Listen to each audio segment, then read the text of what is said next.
Tole akkam jirtu daawwattoota keenya har'a gaafiif deebii baay'ee gabaabaa ta'e tokko asii afyaa'ii mana maree bakka bu'oota uummataa obbo Abbaa Suuraa Qammanaa obbo Abbaa Duulaa Gammadaa wajjin geggeessuuf jiraanna. Obbo Abbaa Duulaa Gammadaa as nu cinatti argamu. Amma gaafiif deebii kallattiidhaan gara obbo Abbaa Duulaa Gammadaatti isin geessaa nu hordofaa isiniin jedha. Tole obbo Abbaa Duulaa Gammadaa uummata gaaffii eenyummaa gaaffii mirgaa gaafachaa jiru hidhaadhaaf ajjeechaan of duuba deebisuun ni danda'ama. Akkasuma dhaabni keessan yookiin OPDO'n bifa kanaan uummataan waliigalee uummata Oromootiin waliigalee karaa uummanni barbaade irratti uummataan deemuu ni danda'a jettanii yaaddu?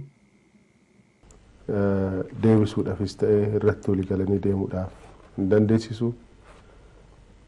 Sirumaayyuu uummata karaa dhaabaaseeti. Rakkina keessa galcha. Obbo Abbaa Duulaa Gammadaa mootummaan keessan yeroo uummanni gaaffii abbaa biyyummaa gaaffii abbaa biyyummaa gaaffii eenyummaa akkasumas gaaffii mirgaa karaa nagayaatiin sagalee duwwaan hiriira bahee dhageessisu mootummaan keessan karaa kamiin deebii kenna? Uleedhaan waraanan. Tole haa ta'u. Obbo Abbaa Duulaa osoo karaa nagayaatiin deebiin uummataa deebifamuu danda'u maaliif mootummaan keessan uleedhaaf waraana filatame?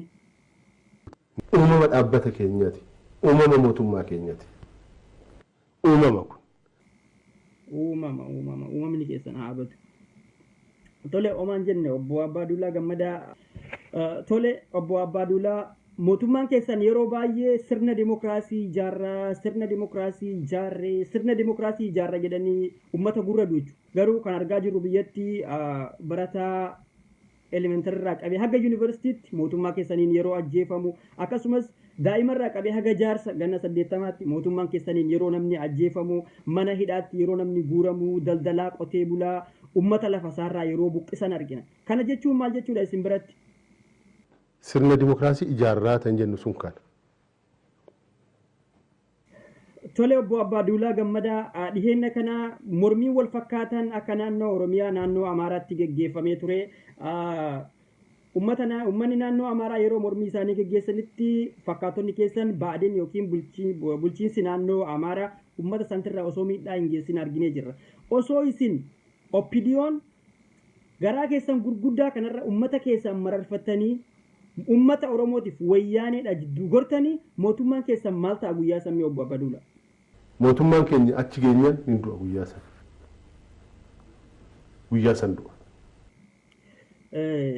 Waa tokkoon dhagahee obbo Abbaa Duulaa Gammadaa sagantaa OMN baay'ee hordofuu turanii jedhu. Mee isin sagantaa OMN maal irratti hordoftu?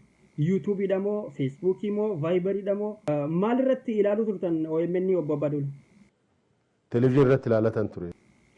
Obbo Abbaa Duulaa akkuma beekamu pirezidaantii naannoo Oromiyaa duraanii kan turan obbo Hassan Alii waggoota 15 dura mootummaa wayyaaneetiin biyyarraa ari'amanii as biyya alaa jiraatu akkasumas bifa wal fakkaataadhaan pirezidaantii naannoo Oromiyaa duraanii kan turan obbo Juneediin Saadootis mootummaa wayyaaneetiin biyyarraa waggaa 2 dura biyyarraa ari'amanii biyya alaa kana jiraatu. Amma isin obbo Abbaa Duulaa Gammadaa mootummaa wayyaanee yoom haajaa nurraa fixatee biyyarraa kophee malee na ari'aa jettanii yaaddu? Waggaa meeqa booda obbo Abbaa Duulaa? Waggaa 4 waggaa 5 boodas ta'uu danda'a. Tole obbo Abbaa Duulaa gaafii kanas isin gaafadhu malee isin biran dabru obbo Abbaa Duulaan namoonni baay'een obbo Abbaa Duulaa Gammadaa Oromoo mitii jedhu. Gonkumaa fincaan Oromootu hin qabanii jedhu. Dhuguma Abbaa Duulaa isin Oromoodha?